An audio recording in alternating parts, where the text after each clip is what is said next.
ഇപ്പോൾ 2-3 ദിവസം കൊണ്ട് ഇതാണ് അവസ്ഥ കേട്ടോ. കാരണം മാവിൽ നിറച്ചു ഉണ്ണിമാങ്ങൾ പിടിച്ചു വന്നാണ്. ഈ 2 ദിവസം കൂടുമ്പോൾ ഇതുപോലെ മുറ്റത്ത് എല്ലാ ദിവസവും പൊഴിഞ്ഞു വീഴുന്നുണ്ട്. പിന്നെ നമ്മൾ ഈ 2 ദിവസം കൂടുമ്പോഴാണ് മുറ്റം തൂക്കാറാകുന്നത്. അപ്പോൾ നമുക്ക് നല്ല ഇവിടെ കാറ്റും നല്ല ചൂടൊക്കെ ഉണ്ട്. ഇഷ്ടംപോലെ മാങ്ങകൾ പൊഴിഞ്ഞു വീഴുന്നുണ്ട്. രാവിലെയും വൈകിട്ട് ഒരേ തൊട്ട് വെള്ളമൊക്കെ മാവിൻ്റെ ചോട്ടിൽ ഒഴിക്കുന്നുണ്ട്. എന്നിട്ട് രക്ഷയൊന്നുമില്ല.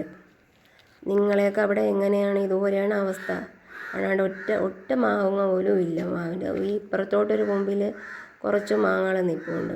പിന്നെ നമ്മളെ വീടിൻ്റെ മതിലിൻ്റെ കുറച്ച് ഭാഗത്തും ഈ സൈഡിന് കുറച്ച് മാങ്ങകൾ അതും നിൽപ്പുണ്ട്. പക്ഷേ അതും കൂടുതലും ഒരുപാട് പൊഴിഞ്ഞ് വീഴുന്നുണ്ട്. കാണുമ്പോൾ തന്നെ നമുക്ക് സങ്കടമാണ്. കാരണം വിഷമടിക്കാത്തൊരു മാങ്ങ തിന്നാമല്ലോ എന്ന് വിചാരിച്ച് നമ്മൾ സന്തോഷിച്ചിരിക്കും.